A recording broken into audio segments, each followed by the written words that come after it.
to the Miss Kena channel. So today, and as promised, I am starting my first interview with my first special guest. Yes, she is a special lady. So I just want to give a disclaimer that we are at a beach, so you might hear oceans of water, you might hear waves, you might hear the wind blowing just a little bit, but it's all good. I'm hoping you can hear me and her loud and clear.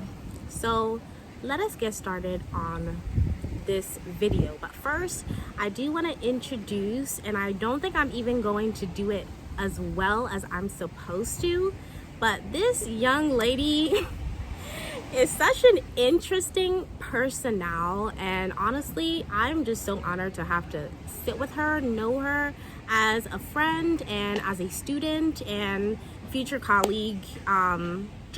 She's truly a wonderful woman inside and out. I cannot say that I've met a lot of women who I can say are beautiful from the inside and out, but she is, and she's very, very intelligent, and I'm just so excited. So I don't know if we want to give a hand of applause or like a snap to welcoming Miss Barbara Savage and future Dr. Savage to my channel. So Miss Barbara Savage, future Dr. Savage, yes, welcome. Thank you to the Miss Kena channel. We are so excited to have you. All right, so we're gonna get started with the first set of questions. So tell us, where are you as a medical student right now? I am an MD1, my first year as a medical school student. Yay, at St. James. At St. James School of Medicine, Yes, in ma'am. Saint Vincent and the Grenadines, Yes, ma'am. in the Caribbean. And let me tell you something, it doesn't suck. It so doesn't. I don't know what anybody else is telling you, but like I could have gone to University of Minnesota, could have gone to University of Colorado. Do you know what it's doing right now in Minnesota? It's like what, 5 degrees? Right now we're sitting on a beach. We're sitting on a beautiful beach. Last day of February. And we had a beautiful meal. Oh my in a God. bikini and a tank top dress. All right. Talk about mental health. And self-care. And self-care. Self-care, honey. Important in medical school. Yes. Important in life. Yes. So tell us a little bit about the younger you. That was so long ago, I don't even... Well, tell us what you do remember. So the younger, what do you mean? What do you want to know? Like where I went to high school? Just tell us anything. I was born in Chicago. Went to high were school you? in Denver. Were you Miss Popular? Were you Miss Shy? Were you Miss I'm into my books? Were you friends with everybody? Who were you? I was. In your younger years? So, my dad was. My dad worked for the government, so I had to make friends very quickly because we moved a lot. So I learned how to make friends. And when you're a military brat, or they call us military brats, or service brat, or government brat, you moved every 2 to 5 years. So every 2 to 5 years, you're picking up and moving. And so I kind of got used to that. And wherever I went, it was, the he's a she's a. So she's from such and such. Where'd you come from? First day of school, we have the he's a she's a if you were a new student. And so I am adaptable. I was always adaptable. I was always, used to meeting new friends, and I was always amenable to meeting new people and doing new things, and trying new things. And I spent most of my childhood in Denver, Colorado, and then I left as soon as I turned 18. Went to Fisk, and then came back, and then went to University of Colorado and did the student exchange program at University of Edinburgh in Scotland. I know that sounds very pretentious, but don't say Edinburgh. Yeah, don't say or Edinburgh. Or Edinburgh. Don't say Edinburgh. Yeah. It's Edinburgh. Edinburgh. Pittsburgh would be Pittsburgh if you were in Scotland, but it's not. It's Pittsburgh. Yeah. Anyway, I digress. And I finished college in California. So I was friendly. I had lots of friends. I still have my very first friend from, she's like my day one. Since the day we were born, our fathers worked together. And so we're still best friends to this day. And then I still have, I like, my friends are a collection of where I've been. And they're long-term friends. No matter where we are, we can still pick up from them. I guess you're starting with that too. Yeah. You probably have some elementary school friends Yes. you've known forever. You grow apart. Sometimes you grow apart, and sometimes you get back together. And Facebook is a whole new life. Yes. You know, Facebook, social media has changed Everything. I grew up before social media, so we didn't have that. And now it's really life-changing. And Yes. you know, we're lucky to have that now, I think. I agree. Some of us are. It can get some folks in trouble. Don't put all your business on Facebook. That's my advice. Don't put all your business on Facebook. Not everybody needs to know where you are all the time. Don't nobody care. Oh my And people didn't know I was here for, I don't know, 4 months. Yes. Because I didn't post anything. I didn't say anything. Yeah. So, what led you into medicine? Why? What is your why for entering into medicine? Because I believe, I know you for a spigot of a time, and I know you had a career, you were a mom, and you kind of have your whole life ahead of you, right? And then all of a sudden, medicine. Why is that? It wasn't all of a sudden. When I was 7 years old, my brother was in medical school. And we went to go visit him. And he took me into the lab. The cadaver lab? The cadaver lab. Oh, honey. Remember, this is before COVID. This is before they had rules. Okay. Before you could That's do true. stuff. That's You could true. actually, That's true. do things. It was the University of, I'm not going to say because I don't want to get in trouble now. Let's not say. 50 years later. So anyway, took me into the cadaver lab. He was giving us a tour of the school. Took me to the cadaver lab. And in that moment, something just clicked. It's like, I'm going to be a doctor. I'm going to be a doctor. And I've always wanted to be a doctor. And when I was in high school, I remember I went to high school before y'all were born. I'm old enough to be most of your mother. My counselor told me, girls like you don't go to medical school. You marry doctors. Go to a school near a medical school. I was told that, by the way. Find yourself a doctor husband. That's what I was told. Just be a nurse, marry a doctor. Not even be a nurse. Yeah. Just go get your MRS degree. Yeah. And, I kind of laughed. I thought, oh, yeah, that's cute. Okay. And I went to didn't a school, laugh. I did not laugh. and the crazy thing is I went to a school that was right across the street from a medical school. Took his advice then. Anyway, so that was the beginning. And so I was discouraged the entire time from going to medical school. And, years went by, I got married, had kids.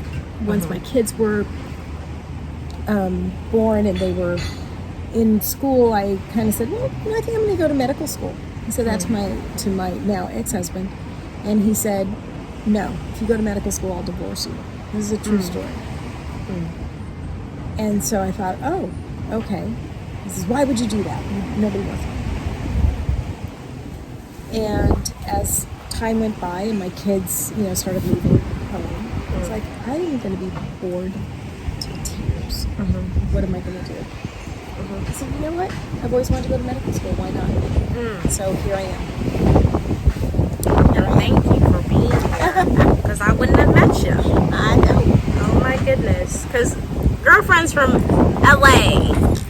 And in Pennsylvania, anybody from Pennsylvania, when them LA girls come. I was born in Chicago. Like, seriously. I'm a nice Midwestern girl.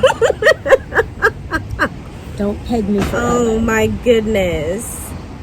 With Caribbean roots, so I'm not really in LA. Yes, Miss Caribbean Barbara roots. is Caribbean. Yes. So if you're watching and you are native as well, please do give us a shout out down below in the comments, and of course hit that likes button, and of course subscribe to the channel if you are new. All right, so we're going to continue. So why did you decide to be an IMG?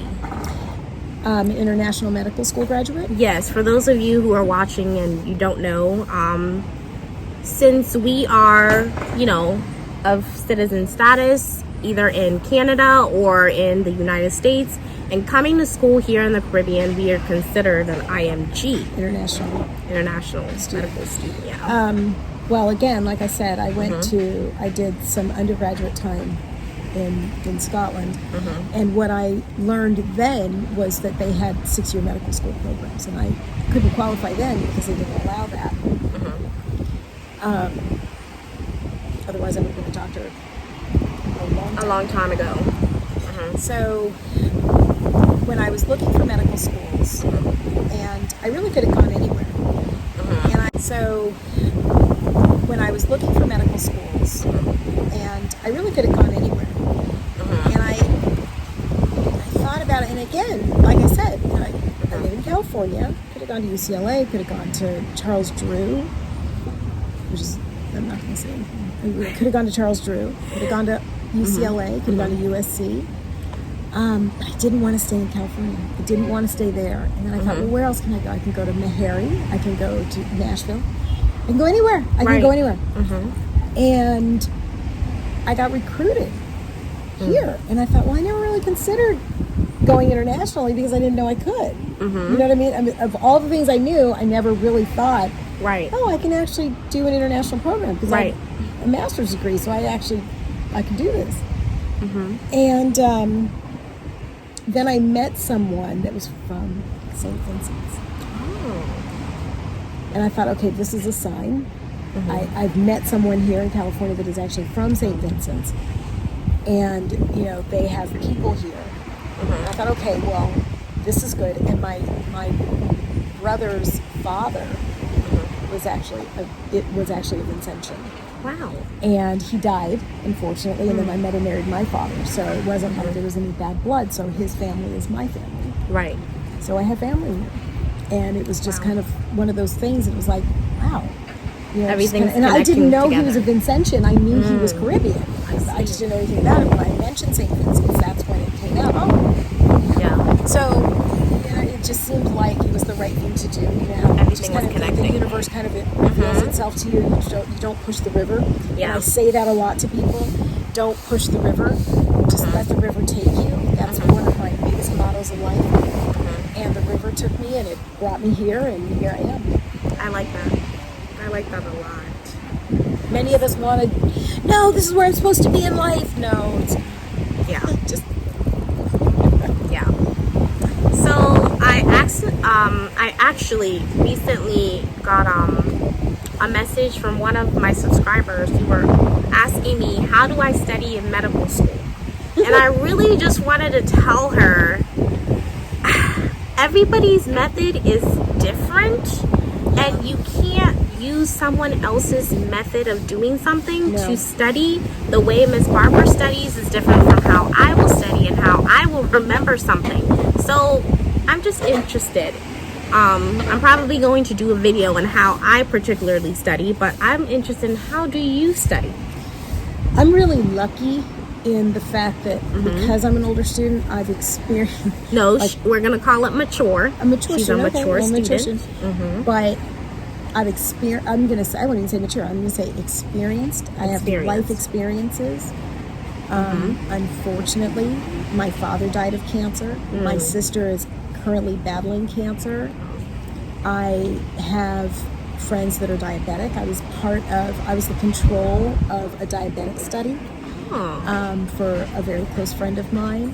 So I've experienced a lot of medical health issues personally as well as. And my brother being a doctor, I'm able to talk to him. So the way I study is I make it personal. With the IgA, for instance, if anybody is in medical school or understands the immunoglobulin A, which is, produced by mast cells, and it's an allergy response. Right. So I have an allergy. I have a severe allergy. Yes. And I was hospitalized because of this severe allergy. So I had to learn a lot about IgA. back then. So now, You I already remember know it like that. You know, I broke a bone when I was younger. I already know about laminar bone. I'm pretty sure we all know the funny bone because we all hit it every once in a while. I broke a bone, so I know what that's like, and I know as we're describing it in histology, I'm sitting there going, I was just thinking bringing that. back trauma. It Does bring back a little trauma, but I'm like, okay, that's what happened. Great, now it's explained. Right. You know? So I use a lot of personal experience. I draw from a lot of my personal experiences or experiences that I've seen from others.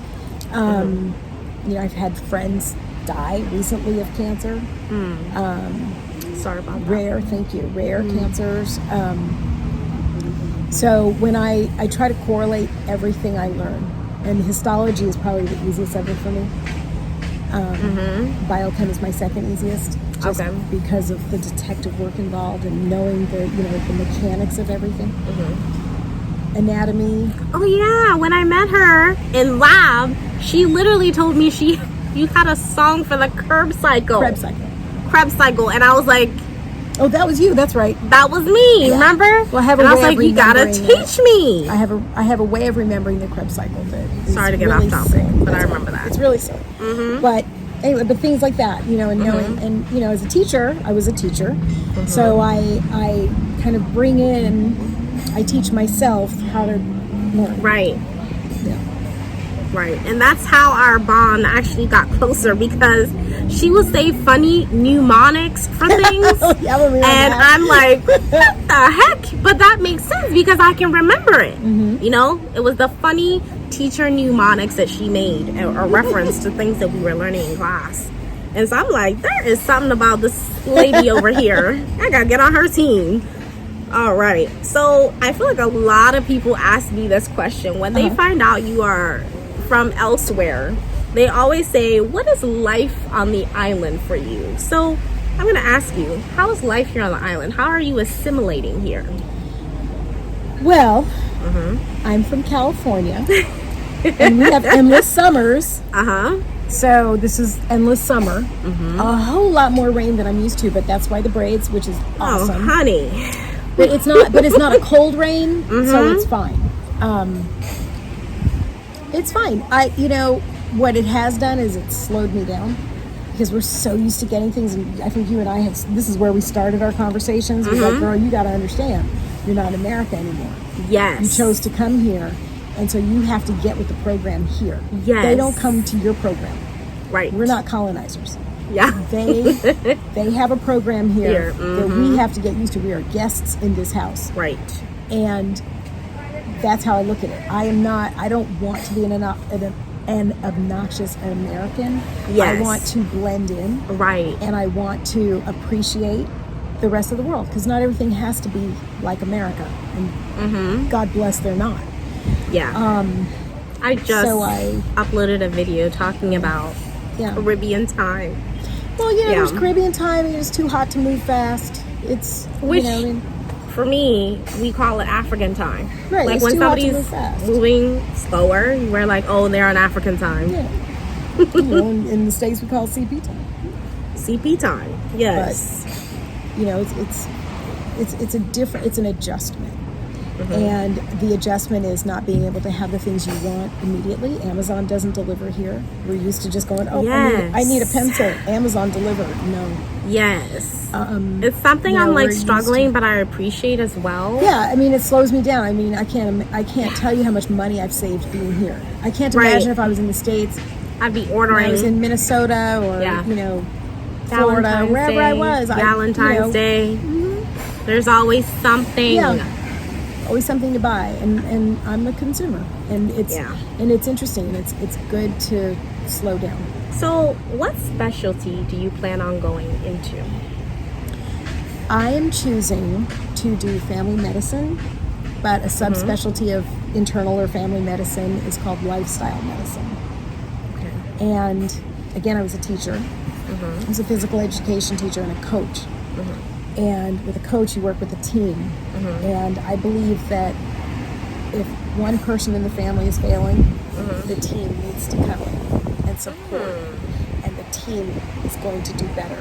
because that one person is doing better. I like that. And that's going to be my approach. Is going to be in family medicine is the whole family gets involved and everybody works together for a common goal, because if one person is healthy, the entire team is healthy. Wow. I really like that. Thank you. Wow. So, what do you think is a problem in medicine right now, and why? And I know anybody watching this, you can think of 1,000. So please let us know just one. Just one? Well, Okay, so here's the thing. we'd be here all day. I have a degree in economics and finance. Okay, so first off, I'm a capitalist by training. Trade, right? I also have a master's in public health. So I also, what would I call that? You're a professional. So I understand. I understand the tug of war between capitalism and the and reality, and Right. what, the people that have it and the people that don't. Right. Right, and there needs to be some sort of balance. And healthcare should be for all. And I'm not Bernie Yes. Sanders. I'm not, but I do believe that there should be a national healthcare system. I do believe that insurance companies should stay out of it, Oh my God. because I've been on both ends of the insurance companies within an hour. I have been on both sides within an hour. I was very fortunate to have health insurance Right. through my job as a teacher, but I also had a supplemental health insurance as a student that we were forced to have, right? Yeah. So let's say you have a problem. You call a doctor. The first question they ask you is, what kind of insurance do you have? And depending on the type of insurance you have is when you're going to see that doctor. And that's across the board. Yeah. If you have the gold, the Cadillac insurance, they're going to see you this afternoon. Right. If you have what we call Obamacare or, Yeah. subsidized health care, you're going to wait 6 weeks. And I did that. And I actually called and said, I need to see the doctor. And this was a new specialist. What kind of insurance do you have? And I gave him the student health care first. And I said, well, we can see you in 6 weeks. I said, okay. Yeah. And so I made the appointment. I called back and I said, I need to see the doctor. What kind of insurance do you have? I said, I have the Cadillac health care. Can you come in this afternoon? I see. And so I went into the office that afternoon and I handed him my student health care. Oh. And so you gave your card, your student ID card. I handed him my student insurance card and they What did stumbled you a like? little bit. Because they weren't seeing Obamacare that day. So it's an interesting. So that's what I would change. That's what's wrong with healthcare right now is equity. By the way, I did and my master's program in about health insurance and the cost of health insurance and how much profit. In health insurance, not the doctors. The doctors aren't not making the any money. doctors. So the doctors don't want to do anything anymore. Yeah. I did a research on this. Yeah, doctors don't want to do anything anymore because they're going to get sued for not doing. They're going to get sued for doing very little. It's just a pain in the ass. And there's just so many laws actually that hide the actual cost.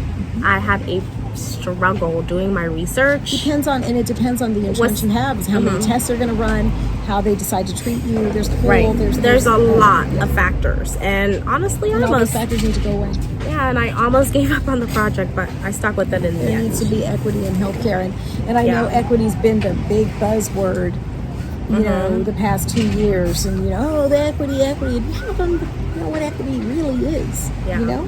Yeah. The difference between equality and equity is a big difference. And equity is really a big deal in healthcare. Yeah. It really needs to be, there needs to be a line drawn. Yeah. So we're getting to the end, but just 2 more questions. And I know someone is watching this who wants to pursue medicine, and what I want to ask encourage you, is what encouragement do you have for students, either young like myself or 100 years old like me? mature like yourself entering into medicine? If this is something you really want to do and you don't want to do it for money, because if you are if you're, a more mature student, you've had a life, before, you understand what it's like. You understand how the world works, how the system works. And if you're doing this to make money, this is not the profession for you. If you're doing this for status, probably, again, not the profession for you. If you're doing this because this is your passion and it's something that you've always wanted to do and you want to work hard and you love learning, this is what you want to do. I sometimes sit in class and I just giggle because I can't believe that I'm actually finally here. And I'm learning about the arterial systems and all that, and I'm just kind of giggling to myself. I'm in medical school. This is so cool. And if you don't have that, it's not gonna. Especially if you're an older student, it's not gonna work. If you still can't muster that excitement, you have to be able to muster that excitement daily to want this and to do this. I really agree. Even for the younger students, if you're here, you're like, I could be making money, I could have a job, I could be doing this. Or my parents are making me this, or why am I here? Right. When I get out, I'm going to make so much money. Right. Which a lot of students I've been hearing are doing that. A lot of students here is like, when I get out, I'm going to make so much money. It's like, and I'm like, you don't work. Right, because doing what? Yeah, doing what? Because you're going to be a resident for like God knows how long, and yeah. Well, I mean, just the way healthcare is right now. Doctors aren't making any money unless you're a plastic surgeon, but then you still got to pay off your school loans. Right, you have a better and you have chance to specialize, and that's a longer track. Exactly. Yeah. So actually, my last question is based off of a subscriber messaging me this week about going into Trinity. I hope she is watching this right now. Girl, this is for you. When I was talking about, I had friends who had gone to Trinity, and I really think that it would be best to do your research and obviously to consider St. James School of Medicine, because I'm probably a little bit biased. This is that point for you, girl. So this point is really for you. And I want Miss Barbara to take off, and the question will be, tell us about your life in Trinity and what led you to coming to St. James School of Medicine. So I have a master's degree in public health, like I stated, and some science background. And when Trinity recruited me, they recommended that I take undergraduate classes.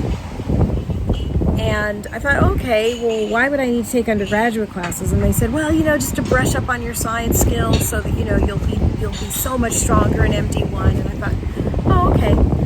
And it was during the pandemic, so everything was online. And they really were just padding their pocketbooks, and they needed to show on the books that they had a certain amount of undergraduate students and a certain amount of medical school students. And to get their proper ECFMG, there's a big accreditation. IMG? No, there's a big accreditation that St. James has and Trinity doesn't. That's the language you have to look for. Bingo. If the classes, if the school says we are recognized by this and you can take the MBE because if you have to jump through some hoops, or the school is accredited by this organization. That's the difference. It's the main difference. And I left Trinity because I realized that they were recognized and not accredited. And they will fail students just to get them to continue to pay the money. Because they get you here and then you're trapped, and where are you going to go? And they say so many bad things about other schools. Oh, well, they don't have a campus, and you're held to, have to go find a place to live. And it's not that hard. It really isn't. And I'm going to tell you, there's a world of difference in the quality of education that I'm receiving at St. James versus the quality of education that I received at the other school. So I just really want to thank our guest, future Dr. Barbara Savage, for being my first guest. I want to call it a show, but like on this sequel or thing that I'm having here on my channel, where I'm highlighting phenomenal and excellent medical students that are future doctors and I know are going to be literal doctors in the future. So that is it for this video. I want you guys to keep watching because we're gonna have other interesting guests. And as I mentioned before in the previous video, if you know of anybody who's an exceptional student in your medical school specifically, and you would like me to have them here on my channel, please do contact me via social media or here in the comment section.